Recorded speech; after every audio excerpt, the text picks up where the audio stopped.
So thank you very much for inviting me. It's really a great pleasure for me to be here.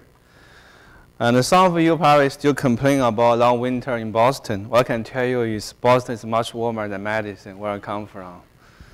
So today I'm going to talk to you about two things I've been working on. It's called uncertainty quantification. I still do not have a very good definition for this, but I can tell you where does one come from. So the very notion of uncertainty is really hard in the part of statistical science. So, but what Tom got today is relatively different.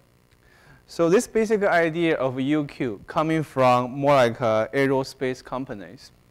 So for example, nowadays for jet engine company like a Pratt & Whitney, GE, or airframers like Airbus or Boeing, when they need to deliver a product, there's one requirement by Federal Aviation Agency. Basically, you need to provide not only performance measure, but also something called allowance value. Basically, it's a 95% intervals. So the whole deal of UQ basically how to quantify uncertainty to give you intervals. So this joint work with a number of my current and former students, and also involving some collaborator in China, Chinese Academy of Science, and also with some of my collaborators in optimization. So for statistician, the definition of uncertainty is very simple. Basically, you have random variables. You have events which are random. You have some information which may not be perfect. But if you write in those kind of definition into official documentation like this, become very, very unclear. So this is basically what I'm taking from one writer from NASA. The basic idea is when you do those kind of aerospace problems, oftentimes you do simulation. And simulations are far from perfect. You may have uncertainty in terms of initial condition, boundary condition of safeties. Can also have uncertainty in terms some kind of physical knowledge may be limited. So all of this can contribute to uncertainty. And what is uncertainty quantification? I need to declare this may not be the perfect definition, but also find this one from NASA. Looks pretty interesting to me, so I just copy and paste. So the quantification of uncertainty basically means two things. The first one is identify which are sources of uncertainty, like initial condition, boundary conditions. Then if you think about more complex systems, like jet engines, you actually have more like hierarchical systems. You want to identify uncertainty from different sources, piece by piece, then putting together. So the step two basically is quantification. Step one is basically identification. Together you call uncertainty quantification. It's basically that technology. To keep you in perspective, let me just give you a very simple example.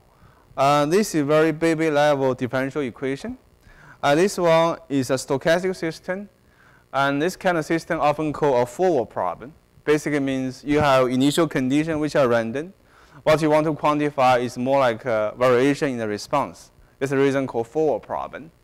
You can also have a problem another way, like you can fix some response values. You want to find out what's the input values. You want to do some kind of inverse problem. So this is a forward problem. So for this particular problem, so you have initial condition and also rate constant. Both are random variables. Then the solution can write down in this analytical form. Then from practical point of view, you want to estimate what's the variability for this solution.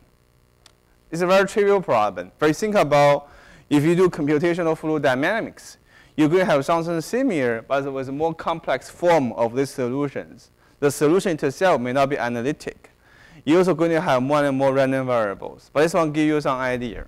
So this is a very simple case of the UQ problem. So you can define UQ problem in different ways. One is a forward problem I just mentioned. This is a very general formulation. You can think about CFD. You can think about finite element analysis. You have randomness from initial condition, boundary condition. Sometimes you can also have randomness in terms of the design parameters. So all of them can give you uncertainty. So the purpose here is you want to find out what's the mean value of output, what's the distribution of output. This sounds simple to do, but if you think about if you have one nonlinear PDE with lots of variables, it's become a very hard problem. So another kind of problem is called calibration problem. That was a more complex problem. The basic idea goes as follows. I do those auto designs for diesel engines. I run the computational fluid dynamics. But also I know CFD never be perfect. I also run some kind of physical test. So what I want to do here is I want to use limited data from physical test to calibrate what I have from CFD. It's called calibration or tuning. So these are two problems I mentioned. So UQ has different approaches. So for the first problem I mentioned, you can do Monte Carlo approach to that. But one problem about Monte Carlo approach can be very slow. If you think about you have 100 dimensions, if you do simple Monte Carlo sample, you may have 1 million or even 2 million points. But if you think about high performance computing, if each point takes you 1 hour, 1 million point basically equals to half a year. You cannot do that. The other tool you can use is called sparse graded polynomial chaos from applied mathematics. Those tools usually only work when you have low dimensional problems. Today I'm going to talk about some statistical approaches. So if any questions, feel free to stop me. So the basic idea I'm talking about basically 3 parts. The first part basically talking about how can you do better sampling than Monte Carlo. So particularly I'm going to talk about some kind of space filling designs. Essentially is a fancy way to say experimental design with better coverage. So you run a simulation with intelligent chosen experimental designs. Now based on these results, you can directly estimate variability of output. You can also use the results you have from black box function. You can build in a model. The model be a very nonlinear model which can capture underlying physics. This model in the middle is called Interpolators. The basic idea is you run a CFD, you observe at a certain points. Then for the points you have not observed so far, you're building very smooth looking interpolations. So if the interpolation can be done accurately, you can use this interpolator basically become stand-in when you do quantification for uncertainty.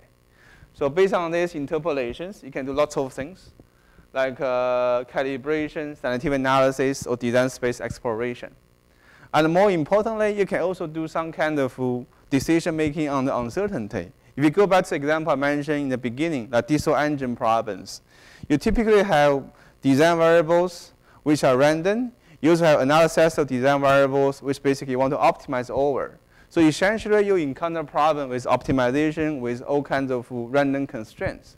So I'm going to talk about how can you use a statistical idea to efficiently solve this problem as well. So basically, this one gives you some idea. So I start with a very simple design. This one was invented by Los Alamos. So the motivation was in early days, when you do nuclear reaction simulation, can be very time consuming. So if you want to take a small number of points, you can do the Monte Carlo way, but you have very slow convergence. So Michael McKay and others at Los Alamos invented this technology called Ladin Hypercube design. It's a very simple idea. So if for this case, you have 9 different points. Then if you project the 9 points into every one dimension, you have 9 intervals. Each one of them exactly 1 point. So you basically have projection up to 1-dimensional stratification. As this structure may suggest, if you think about, there's one classical structure, it's called Ladin square. You also have some kind of a stratification. This basically the name comes from. So Ladin Hypercube design is extension of Ladin squares. Make sense to you? So you can show, if you compare this one between Monte Carlo methods in terms of numerical integration, this one can give you higher accuracy. So this is a very old stuff. So one year I was visiting some national lab. So I was taught a different problem they are facing. The problem they are facing is kind of interesting. So this kind of design works very well when you have one machine, you run 9 different points. But in reality, these days, you have multiple machines. Let's say you have 3 different machines. You want to use 3 machines all together to compute numerical integral. So how can you design experiments such that it can be run at multiple machines? And moreover, sometimes some machine may not work very well. So you may have a machine wouldn't give you any results at all. So how can you design an experimental design which can be robust to those kind of parallel computing? Essentially, it's a very new problem. So I invented one method, which is very, very simple. So it's what I invented back to 2012, basically called sliding hypercube design. Hi, Richard. So if you look at this picture, I still have 9 different points. So what's new here is the 9 different points can be divided into 3 different colors. Actually, a little bit color blue, color blend, so I really cannot tell. But you have 3 different colors, or 3 different symbols at least. So you have 3 different symbols. Now, if you look at every symbol, let's say you have those squares. You look at projection between x1, x2. Did you see if I divide each interval into 3 pieces, 1, 2, 3, for each one of them you have 1 black square. Then if you do this one for other symbols, like triangles, you have basically 3 triangles. If you project this one into 3 intervals, each one of them has exactly 1 point. So you actually have some combinatorial structure, what I call slicing, into this kind of designs. So why slicing is useful? You think about it this way. Suppose I run this one on 3 different machines. Each one of them has 1 symbol, basically 3 points.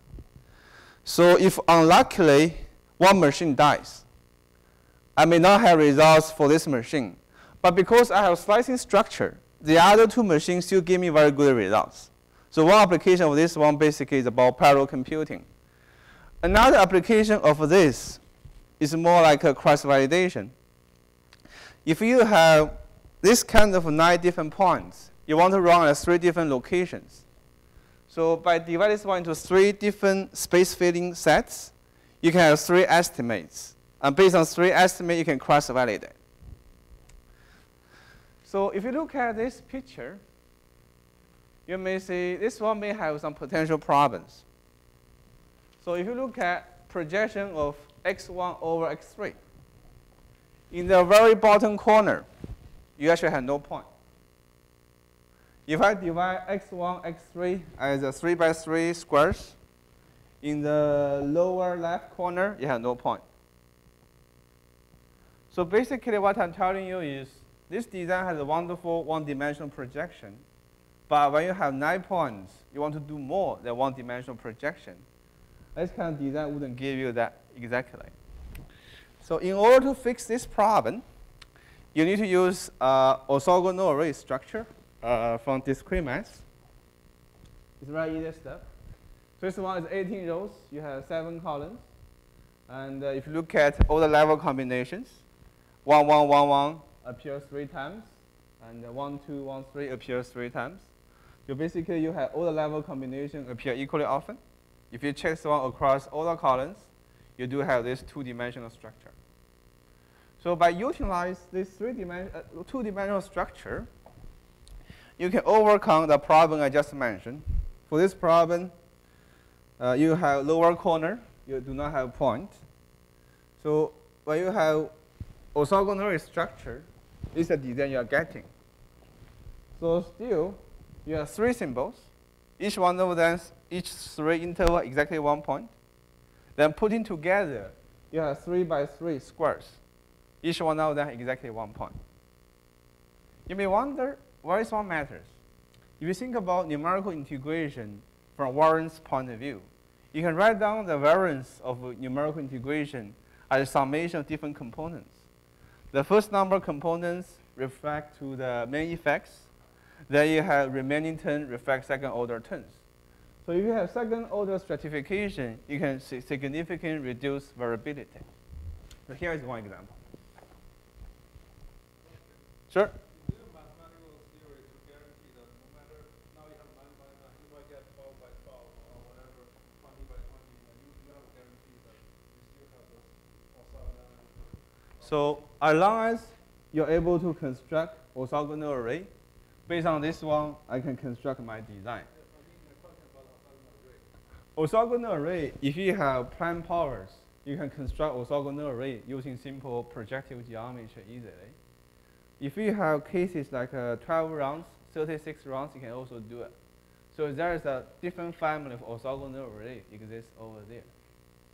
But in terms of mathematical construction, if you have prime powers, which are relatively easy to do, then if you have 12 or 36, you can do a little bit more work. So for this one, you basically have two-dimensional stratification. So why this kind of slicing matters, as I argued already, you can do cross-validation. You can be very robust to failure of the machines. Here's one example. Remember I mentioned the very baby level differential equation in the beginning. So you have two random variables. I want to numerically estimate the integrals. And for this one, I estimate integral in two different ways. One is I have different batches. Each one of them estimate one value. Another one is I also combine all the data together, get an estimate. So particularly, I have 11 batches. So I can computing mu for every t 11 times, then combine together. So I compare 4 different methods.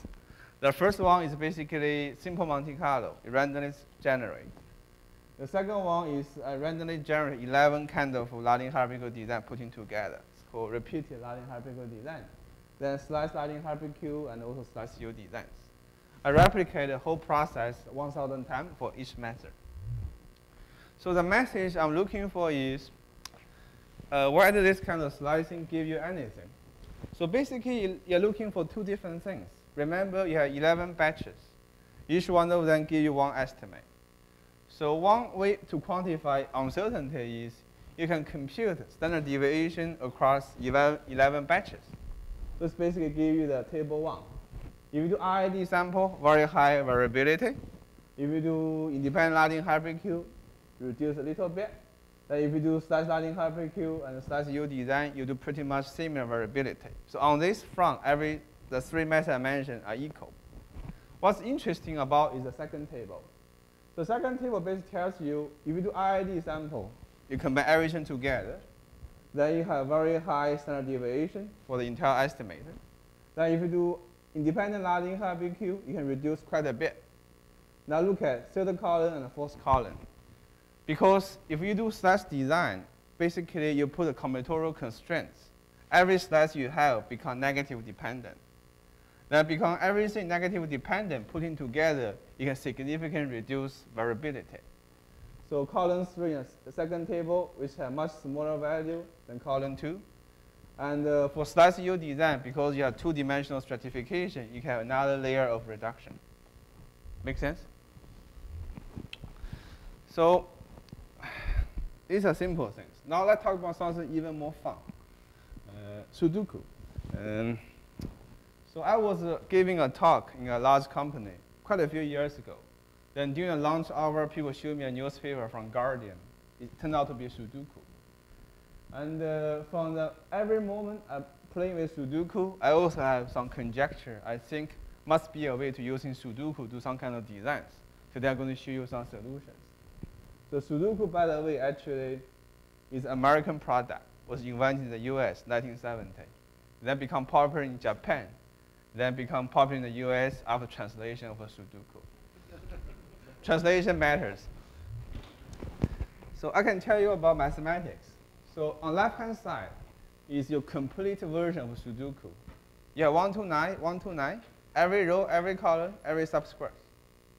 Then if you have taken Texanka's experimental design class, you know the one on the left-hand side is a special case of Latin square. But Latin square basically means every row, every column, equal numbers appear equally often. What's so special here is you also have subsquare which are uniform. So my conjecture was, if you give me 3 kinds of uniformity, there must be a way combined together, give you another kind of structure. So based on this kind of idea, we're able to construct a design on the right-hand side, which basically gives you all kinds of good properties. For every dimension you project, 81 points, each one of them 1 point. For every 2-dimensional projection, every square you have 1 point. If you have very good eyes, better than me, you can also see you have 9 different symbols. Each one of them has 9 points, which is also well structured. So the story here is you're able to get in something nice from a statistical point of view. Since this is a mathematical department, I also want to share you some mathematics, very little things. So the tricks basically follows. You want to construct multiple Sudoku putting together. If you only give me one complete Sudoku square, cannot fly very high. You have multiples and putting together. The key idea is basically you want to construct a set of mutually orthogonal Sudokus and putting together. Another important thing you have is you think about Sudoku. You have subsquare, the whole square. So subsquare basically a small universe. A bigger square basically a bigger universe. And these two should be connected. If these two are separate, not much you can do. So then mathematically, what you can do is you can using something I call subfield projection. You can project from large universe to a small universe that make a connection. The second kind of trick. Then if you can do this too, you can get a much better design than statistical design I just mentioned. So here's a little bit of details. So first I need to write down 1 to 9, not in integers, but in terms of symbols in a finite field. So you have 9 different symbols. I should get rid of this sign. Give me just 1 second. Should I place this? No. It's a mistake. Control L does not work. Somehow, do you know what should I do? View, okay. Content only? Oh, okay. So it looks better. So it's basically a special Sudoku square. You have 9 numbers, 1 to 9. In order to do some mathematics, we're relabeling. So become the 9 symbols of a finite field of 9 entries. 0, 1, 2, x plus 1, x plus 2, 2x, 2x plus 1, 2x plus 2. This basically gives you the big universe, whole squares. Then you can write down this Sudoku learning squares. If you check, everything, every row, every column, every subsquare have 9 points.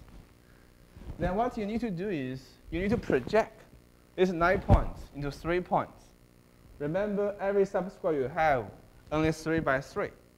Then if you have 9 symbols for the 3 by 3 square, you cannot have all the level combinations.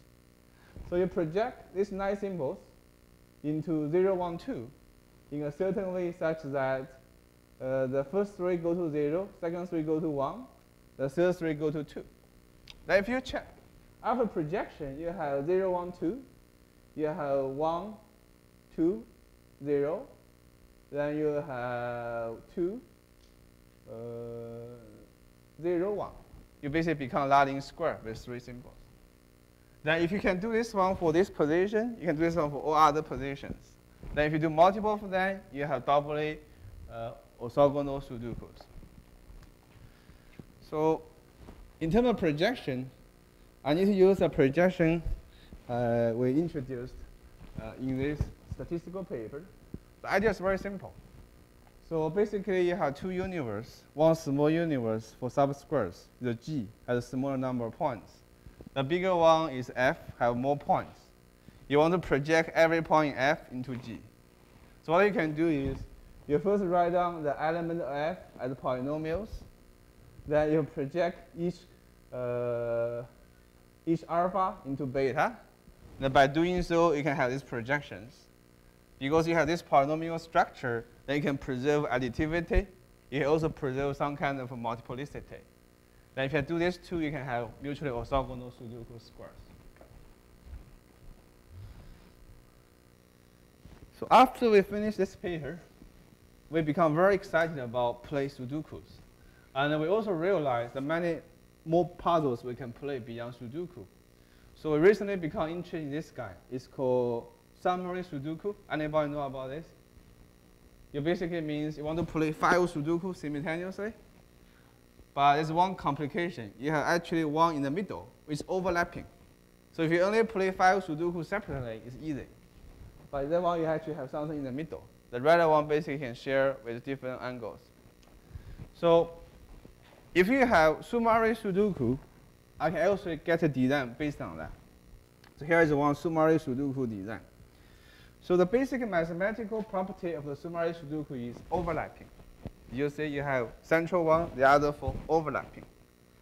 Overlapping actually can be very useful when you do something like a meta-analysis. Suppose you have 4 different research teams working on the same projects. Each team you have some design experiment. but you want to have some kind of overlapping points, then you can do some kind of benchmarking. So the summary Sudoku give you this kind of nice property. So be specific. For this particular example, you have 64 points. So what I can tell you is I can divide 64 points into 5 sets. Each one of them has 16 points. Sounds impossible? Because what I have here is I can have some kind of overlapping set. So I have 4 different symbols. Each one of them represents one slice, 16 points. Then I also have a red one representing connecting slice.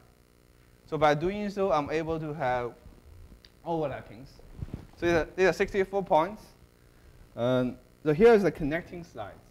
So the connecting slice you have basically is very much space filling as well. If you check, 4 by 4, every corner has 1 point. In this way, if you go back to my theory before, you actually can reduce second order interaction for the variance component. Then if you want to divide one further, let's say 4 different symbols, you can also divide one into every 4 sets. Each one of them is also space filling. This kind of design can be very useful when you need to benchmark against others. Okay, so now let's talk about the second step, building prediction models. So this part of the result is quite accidental. I can tell you my intuition. Here's my intuition. So when you have computer simulations, you want to build in prediction model like a kernel machine Gaussian process. Then statistical theory tells you the more points you have, the better model you have in terms of consistency, central limit theory, and all that. But if you really play with those kind of model in a computer, you're going to know the more data you have, the more difficult for you to compute. So what I'm telling here is there's a trade-off. One is the statistical accuracy, and now what's numerical kind of difficulty. How can you trade off between the two? And so one particular interpolation method is called Kriging, or Gaussian process. The basic idea is very simple. You assume you have nonlinear space, functional space. You assume you have a kernel, which can be written down as a Fourier transformation of some density. Then you observe n different points. And based on n different points, you want to make a prediction based on interpolation you have. It's basic idea of Kriging. And here's one example. You have this black curve. It's very nonlinear. You observe at 5 points. Based on 5 points you have, you can do interpolation of the remaining points. So in one-dimensional case, it's very easy to do. So the difficulty will come by your higher dimensional problem. Exactly as the problem I mentioned. The more data points you have, you're supposed to getting a better model. But the more points you have lots of numerical problems. So there are some easier way to fix those numerical problems. One of them is called compact support. Original matrix is dense. You change a dense matrix into a sparse matrix. By doing so, you can get rid of singularities. But if you do that, you can think about if the original matrix is very dense, if you only do the sparse approximation, you lose accuracy from statistical point of view. You can do other things like correlation decomposition, inverse distance, and all that. All these methods only give you a way to get rid of numerical property, and all of them can lead you reduction of the accuracy from statistical point of view.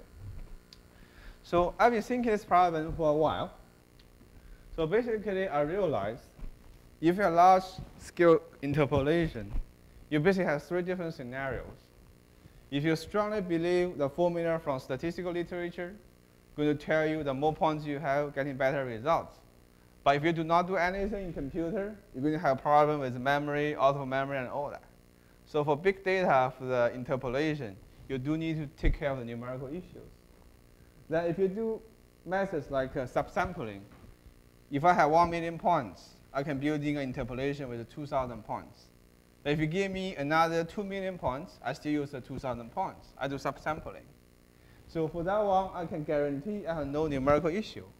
But my knowledge, my prediction I'm getting does not increase with sample size. So what's really critical here is there's a new framework which can be quite interesting is if you have more and more points, you're supposed to be doing better. You can building a better models. So in particular, for this Kriging case, let me give you one illustration example. So it's about three-dimensional or nonlinear function. So you have x and y and z. It's very nonlinear. You have 925 points. So I first select 925 points in two sets, cross and the diamonds. If you're building a model for this, because these two sets are kind of separate from each other, you're getting pretty good model. So now if I move a little bit, if I move the cross close to the diamonds, you still have 925 points, but you're going to encounter some kind of numerical issues. So if I put cross on the top of diamonds, you still have 925 points, but you're going to have lots of numerical issues. And for this particular case, because you have distance which are very small, if you build an interpolation, it's going to be horrible. So the message here is, if you have large-scale interpolation, numerical issues become very, very critical, cannot be ignored. So based on this observation, we introduced a very simple inequality quite a few years ago. So basic idea is very simple. Suppose a true function f can be black box, very nonlinear. You can think about CFD. Then you can have non-parametric regression or kernel machine, which is the P. Then classical statistical theory tells you, if you increase the sample size, the difference between f and the P predictor can be very, very close. So f minus P. But the story I just told you from the pictures, if you have large number of points, so what you have from a formula is the predictor machine you have. But what you have from computer is different. So for any large calculation involving kernels, you have very significant numerical problem because of floating error approximation. Well, I give you a number 2. In the paper it's 2. But if you implement into computer, it's not 2 anymore. It's 1.999 something. If you have lots of points in the interpolation, you will have significant problems. So in this framework, what we're going to claim here is, for large data point of view, you really need to consider two things. So the focus no longer f minus p. You want to focus on f minus p tilde. The p tilde basically is the computed version of your formula. The p is the formula on your paper. So then you want to basically bound this guy. And if you do a simple inequality, this guy actually bounded by two things. One is f minus p, and another is p minus p tilde. The first one represents what I call nominal accuracy, means statistical accuracy. The second one basically means numerical accuracy, means numerical problems. So for large data sets, you do need to control both of them. Now if you think about traditional statistical way, like a tapering, compact support, those can only basically handle a little bit numerical problem, which suffer from theoretical accuracy. So based on this inequality, what you can show is basically two things.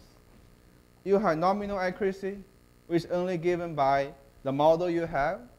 And for this nominal accuracy, the more data you have, the better accuracy you have. But on the other hand, when you have more and more data points, you suffer from numerical problems. So there's a trade-off between numerical problem and statistical accuracy. So there are several ways you can fix this problem. And one solution is called multi-step. What you can do is you can build a model sequentially, take a small sample first, then build another model based on residuals and all that. So today I have another solution for you. So go by the Kriging method. The Kriging method is, the problem here is you need to inverting a large matrix. You observe endpoints from a stochastic process. You have x1 all the way xn as observations you have, and y1 to yn basically response values. Based on x and y, you want to make a prediction on a new point. So I write down this one as this linear system. You have r minus 1 and y. So difficult here is if r become very dense matrix, inverting this guy can be very time consuming. So we recently proposed an idea called Kriging, simple idea. So what we can do is, the magnitude available you can stabilize numerical calculations. So if you want to compute very expensive inversion like that, we do not compute that one directly. We're getting a surrogate, like a tapering inversion or compact support. That one is very easy to compute. So it's going to be a step 1. You can start with any interpolator you have, as long as you can compute that. Then based on this step 1, you sequentially improve this interpolation. Then from a mathematical point of view, you can think about your original space over there. You want to use this kind of updating to sequential updating, like an EM procedure. So what we can show is, if you do this kind of updating, eventually the solution going to converge to the real model you want to fit. We can also show some kind of monotonicity. So here is one example. So let's consider a very nonlinear example. So dimension here is a D. This one can be any integer numbers. And we put all kinds of different components together, become very nonlinear problems. So compare 3 methods. One basically is you do not do any numerical trick, directly fitting a Gaussian process. The second one is you do a tapering. You basically tip out the correlation matrix such that you do not have numerical problem. The third one basically is you start with the tapering results, the sequential improve. And we do this one in 10 iterations. So 3 methods. And each method replicated 1,000 times. So here are the results. So for dimension 4 or dimension 5, I do not do anything for the correlation control. I just letting computer run. Then for these 2 cases, where you have large number of cases, you already have problem with memory problem or singularity issues. You look at the K, means the Gaussian process. You have very high MSE with very high standard deviations. Then for D equal to 6, if you do not do anything, you cannot run it. So we basically do a little bit of, we put another 10 in the stochastic process, adding another 10 to each element in correlation matrix. It's called nugget 10. So if you look at the 3 results, between original Kriging and tapering, tapering actually can improve quite a bit if you have numerical issues. But what we can do here is, based on tapering results, we can significantly reduce RMSE by a very large margin. So it's about our Kriging stuff. So, any questions? So I want to give you some intuition why this one happens. So the Kriging idea actually coming from another idea we had for linear regression. It's a very simple idea. So think about it this way. If I give you a matrix, let's say 300 by 10 X matrix, I give you the response values, you can do the least square problems. So here I give you another way to do this least square problem. So I give you arbitrary matrix X, arbitrary, can be anything you want. So what I can show you is, based on this X matrix, I'm able to give you another matrix called delta. X matrix over there, I give you another matrix delta. Then putting together, you become orthogonal matrix. Then if you're familiar with linear regression, if your design matrix become orthogonal, you can compute least square basically in nanoseconds. Basically, you do not need to do any inversion at all. Make sense to you? So what I'm showing you here is, for any matrix X, I'm always able to give you a delta matrix, putting together you have orthogonal matrix. Then you may wonder, getting a delta is easy or not. So we find a very fast trick. Basically, the only thing you need to get a delta matrix is basically largest eigenvalue of X transpose X. And you do not need anything else. You only need one largest eigenvalue. So here is the geometry. So you look at X1, X2. In a 2-dimensional space, you do not have 90-degree orthogonal properties. So what I can show you here is X1, X2, for each one adding one element. So X1 becomes XC1, X2 becomes XC2. Then you look at 3-dimensional structure. These 2 vectors become orthogonal. Did you see? 2-dimensional, they are not orthogonal. Adding 1 dimension, these 2 become orthogonal. And I can do this one for arbitrary data structure. So I randomly generate a matrix, 1,000 rows, 10 dimensions, randomly generate. by using the trick I mentioned, I'm able to give you a matrix, only 9 rows.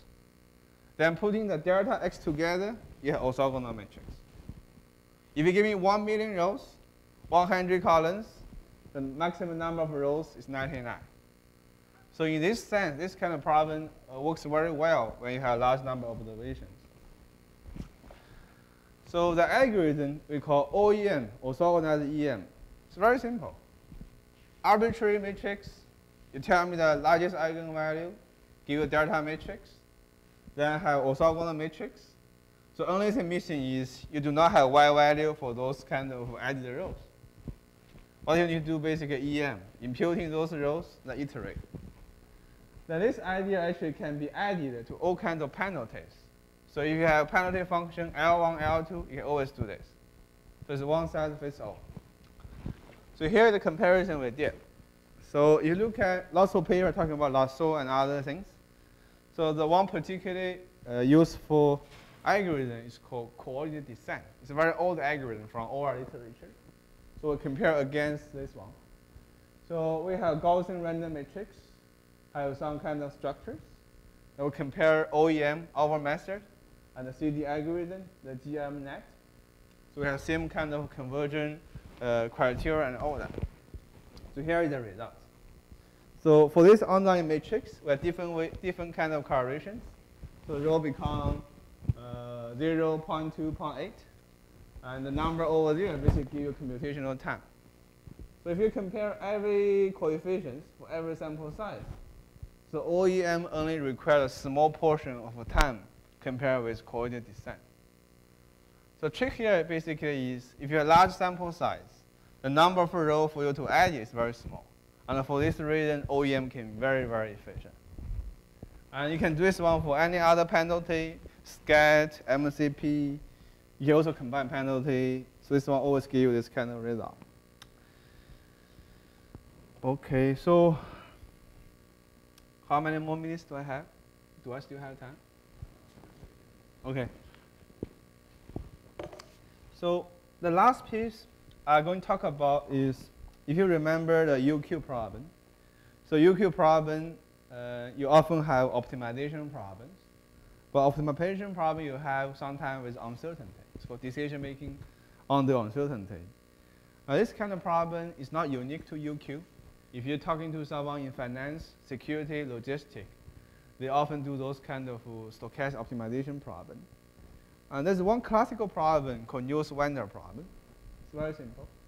The original name is called Niels-Bohr problem. That one is not very politically correct, not because Niels-Wender problem. So you have a Niels-Wender. They want to decide how many newspapers you need to buy for tomorrow's demand. So you have this one denotes a demand. So if you basically buy more, you need to pay some kind of cost. If you buy less, you also need to pay some kind of penalty. So you have shortage cost alpha for the unmet demand. You have overage cost 1 minus alpha for redundant order quantity. So the problem here is you really want to order the best possible quantity as possible. The best way basically is the demand. If you know the demand, you can buy whatever you should buy for the demand. But in reality, you never know what's the demand. This makes the problem interesting.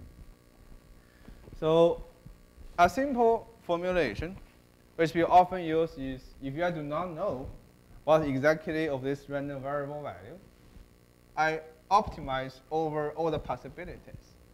So a typical solution is you basically want to minimize the objective function with respect to the distribution of random variables. Make sense? And for this particular example, this one actually have a very simple solution. The solution is alpha. The minimum solution is alpha. The function value is alpha, 1 minus alpha divided by 2. But for a very general problem, if you think about you want to deliver something from here to India, go through different channels. Each one of them have all kinds of different probabilities. So in general, this is a very nasty problem. So in general, you have this stochastic program. So you have function g, which can be nonlinear, have lots of variables. Then you have x is a decision variable. You have theta, which is dimensional random variables from F distributions. You want to optimize this. So I use a nu here to represent optimal value of this equation. So the basic difficulty here is you have high dimensional integration problems. You cannot get those objective functions exactly. So a simple idea has been used a lot in the stochastic programming literature. It's called sample average approximation. I can now solve this problem analytically. I draw a random sample from the original problem, then I do approximation of the original problem.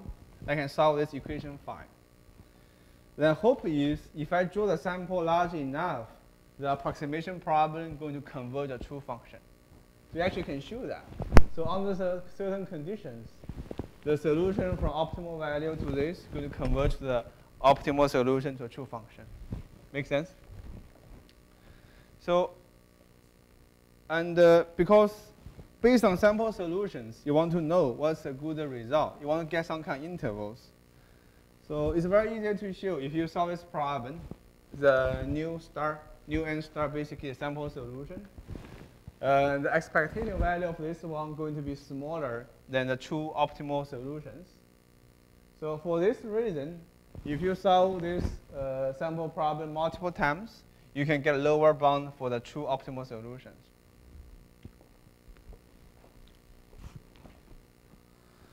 So the typical approach is called Haaland-Hypercube approach, has been widely used.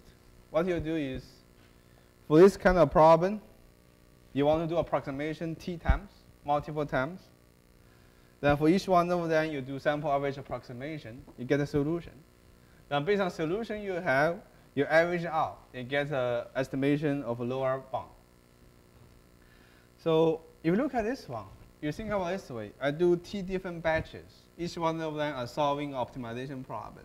Then combined together, get a lower bound estimate.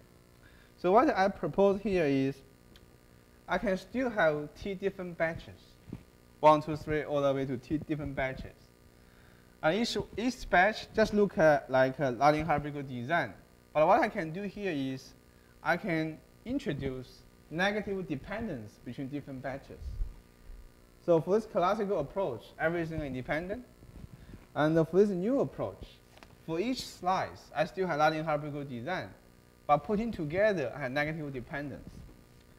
One way to achieve this one is using some of the design stuff I mentioned in the very beginning. Because you have combinatorial constraints, by doing so, you have negative dependence very naturally. So I want to show you how this one goes. So here, the test function, very classical problem from logistics and also financial planning. So you have those typical problems. Some of them are pretty tough. You have 117 random variables for the last one, and you have 86 random variables for the third one. So these are real kind of problems from literature. So I compare two different approaches. So one is if you do Monte Carlo samples, you can certainly do that. The second approach is you basically do independent Haaland-Hypercubes. The third one is you introduce negative dependence, do the slice Haaland-Hypercube design. The third one is you do the slice U designs, and we replicate the same number of times. So as you can tell, for each of the problems, the mean value pretty much the same. This basically tells you all the estimator you have are basically unbiased. But if you look at standard deviation, if you can introduce negative dependence for the solutions, you can get in significant variance reduction. Make sense? So it's a problem we have. We can also show some theoretical results. So remember, this is what we have. This is the original problem, which cannot be solved directly. So you do a sample average approximation. And here is, we do this one multiple times, then average out the solution. And this one, you can show the expected value for the sample solution is lower bar, is a lower bound for the true optimal solution. So here's the notations we have. If you denote the batches you have from D1 all the way to DT, which basically are T Haaland-Hypercube designs, then you can express the solution, optimal value you have as a function of this matrix. Then the lower bar you have for the true optimal value, basically just average out the solutions. So you can show two kinds of results. One is basically a deterministic result. So if you happen to have some kind of monotonicity, like if you have two-stage stochastic linear problems, so on these conditions, you can show, without using probability, the negative dependent approach I mentioned, SLH, going to always give you a smaller or equal variance than independent Latin hypercubes. Then if you have more general problems, like very nonlinear problems, we can also show some asymptotical results. So here is a very quick conclusion. So personally, I believe the UQ is an interesting field. At least one interdisciplinary between applied math and statistics. And there's also interface between computing and theory, like those inequality I mentioned. And moreover, if you think about slash design, eventually this one provide a way to building interplay with high performance computing. And what I would say in the end is UQ is a special field. The big data in this field represents some very unique challenges. So that's all I have. Here are some references. Here a little bit more. Thank you.